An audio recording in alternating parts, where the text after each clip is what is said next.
When Ananda sat beside the Buddha in the tranquil morning at the bamboo grove monastery, the gentle sunlight slipped through each bamboo leaf. In my heart, it felt as though I was witnessing a moment beyond time. The Buddha said that in this world there are four kinds of people whom even spirits and demons dare not approach. I had heard countless tales of the unseen realm, where shadow and light intertwine, but rarely had I encountered such a clear and direct answer. In his words, I sensed a certainty, as if an invisible wall of protection surrounded these special beings. He did not reveal the four kinds right away, but guided Ananda to contemplate for himself. I realized that the Master wished us to understand fear and safety do not arise from the outer world.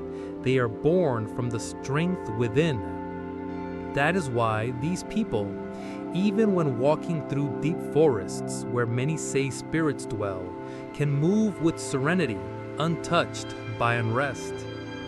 I once met an old teacher in a remote mountain region who lived alone in the ancient forest. When I asked if he feared spirits, he simply smiled. Fear or not, it is all in the mind. If the mind is bright, even spirits bow and depart. At the time, I did not fully grasp his meaning, but when I heard the Buddha's teaching, all became clear. What surprised me was how the Buddha likened these inner qualities as light that compels darkness to retreat. Spirits, like all beings, have what they avoid, and the radiance of a pure heart is what they fear most. No charms, no rituals, only the cultivation of the heart can turn a person into a lamp in the midnight darkness.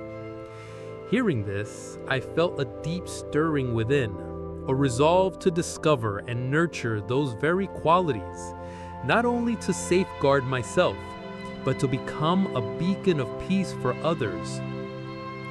The Buddha looked at Ananda and spoke slowly. Spirits and demons do not come to people without cause. Every encounter arises from conditions and karmic seeds. Hearing this, my mind went immediately to a story from my younger days, about a wealthy merchant I once knew. His home was constantly disturbed at night. Strange noises, fleeting shadows, and relentless nightmares. He had summoned many ritual masters and performed countless ceremonies, yet nothing changed. When he finally sought counsel from a virtuous elder, he was asked a seemingly simple question: "Do you possess any ill-gotten gains?" At first he evaded the question, but eventually admitted that he did. The advice he received was to return what was not rightfully his or transform it into acts of goodness. Not long after doing so, the disturbances vanished as if they had never been. I realized this was precisely what the Buddha was teaching Ananda.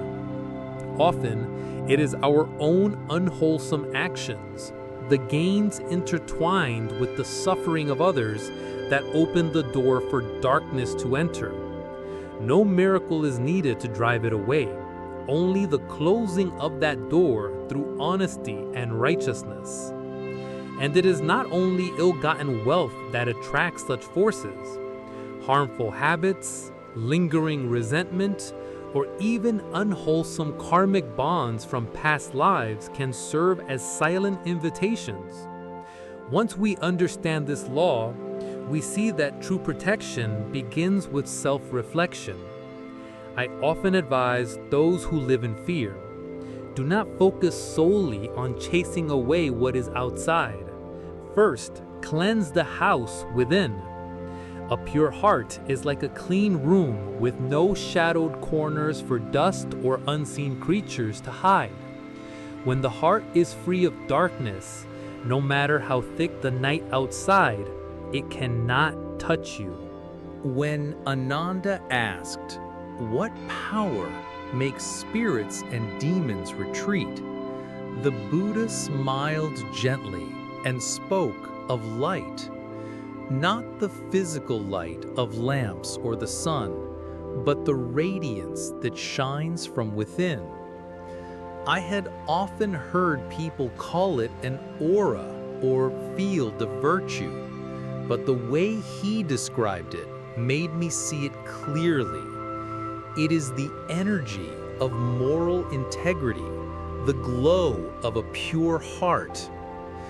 The Buddha likened a person to a bamboo stalk in a strong wind. Bamboo bends, yielding to the wind's force, yet it does not break. I thought this was a beautiful image of inner strength, not rigid to the point of shattering, and not so frail as to be uprooted. One who carries the light within is someone who remains true in adversity, steadfast yet not stubborn, gentle yet unshaken at the roots. I once met an old man in a riverside village, rumored to be a haunted land because of strange happenings at night. Yet he had lived there for decades, healthy and serene. When I asked for his secret, he replied, "I do not resist the wind, but neither can the wind carry me away." At the time, I did not fully grasp his meaning, but now I see.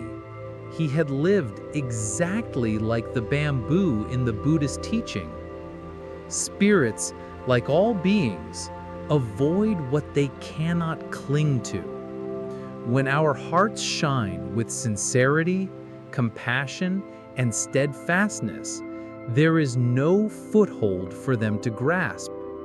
That is why one who holds this inner light, even in darkness, is like a guiding lamp, protecting themselves while illuminating the way for others. I believe we all carry the seed of this light within. The question is whether we nurture it daily. A sincere smile, a kind act, or a pure thought, each adds to the brightness until it grows strong enough to drive away any darkness. The Buddha said to Ananda, "With a mind that is pure, no spirit or demon can disturb you." Those words resonated within me like the temple bell at dawn. A pure mind is not merely the absence of unwholesome thoughts. It is a deep, abiding peace, unmoved by fear or desire. I recall the story of an old woman who lived at the foot of a mountain the villagers believed to be haunted. Many who passed by spoke of eerie encounters, yet she herself had never been troubled. When asked her secret, she simply smiled, "I do what is needed to be done. Think not of what is unnecessary. My heart is at peace, so why fear spirits?" Such a simple answer, yet it contained a profound truth. In another tale, a young ascetic was placed in a meditation room said to be haunted. On the first night, he heard strange noises and saw fleeting shadows. But instead of panicking, he remembered his teacher's words, "Observe your fear." Focusing on it, he realized the sounds were merely the wind through the leaves, and the shadows were only the trees beneath the moonlight. From that moment, the fear dissolved. This made me realize that often the ghosts are not outside us. They dwell in the mind, taking the shape of fear, doubt, and imagination. If we don't feed them, the darkness withdraws on its own. A pure mind is like an invisible shield. It is not achieved in a few days, but through a long process, letting go of what is needless, keeping the heart clear, and refusing to store up negative emotions. When there are no dark corners within, even if spirits wish to approach, they would find nothing to cling to. I believe that to guard the purity of one's mind is to give oneself the most powerful talisman, not from the outside, but from the deepest sanctuary within. The Buddha began to unveil the qualities of the 4 kinds of people that even spirits fear. The first, he said, is the one who upholds pure precepts, guarding them as one would guard their own eyes, refraining from killing, stealing, sexual misconduct, false speech, intoxicants, and words that wound. Their mind is like a clear mirror, allowing no speck of worldly dust to settle. I came to see that precepts are not shackles meant to confine, but doors that open into freedom. When conduct is pure, the heart grows light, unburdened, leaving no opening for darkness to slip through. Such a person is like a fortress wall. Spirits cannot cross. I once witnessed an elderly monk who lived in a remote mountain temple surrounded by dense forest. Many claimed the place was heavy with dark energy, yet to him, it was only the wind and the sound of flowing streams. Perhaps because his life was utterly pure, without the slightest trace of corrupt thought, there was nothing for fear to cling to. The next quality the Buddha named was deep concentration. Concentration is the capacity to keep the mind still amidst turbulence. One with strong concentration is like a mountain unmoved in the heart of a storm. Neither fear, desire, nor anger can sway them, and so spirits find no weakness to take hold of. I recall a young practitioner in a forest monastery, tested by eerie howls piercing the night.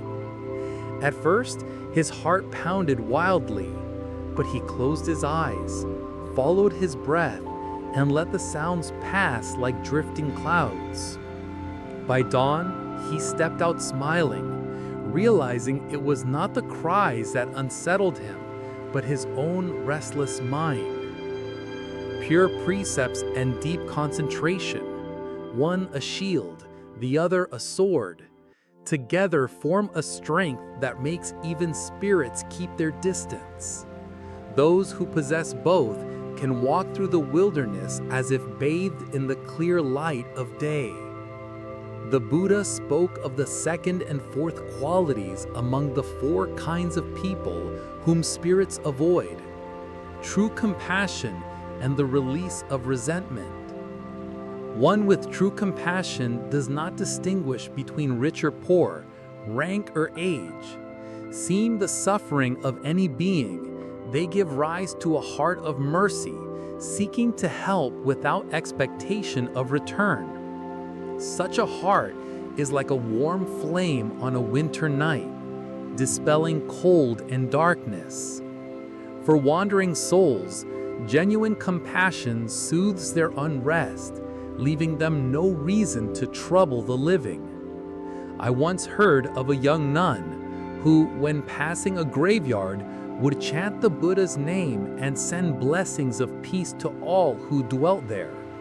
Over time, she herself felt wrapped in an aura of calm and safety.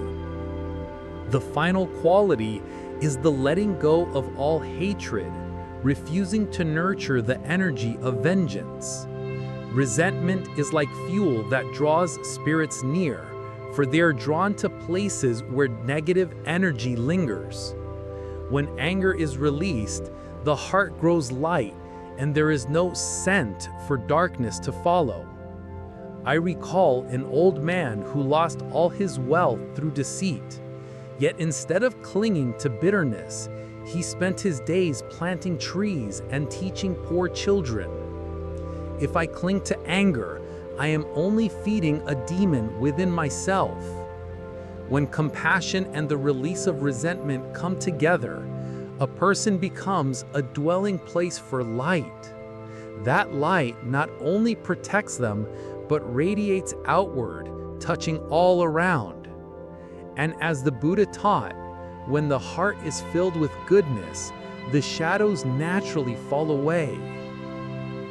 Hearing all four qualities, pure precepts, compassion, deep concentration, and the release of resentment, I realized this is not merely a way to keep spirits at bay, but a path to a life of peace. For when the heart is clear, the warmth unending, the mind steady and resentment gone, even in the deepest night, we carry the dawn within us.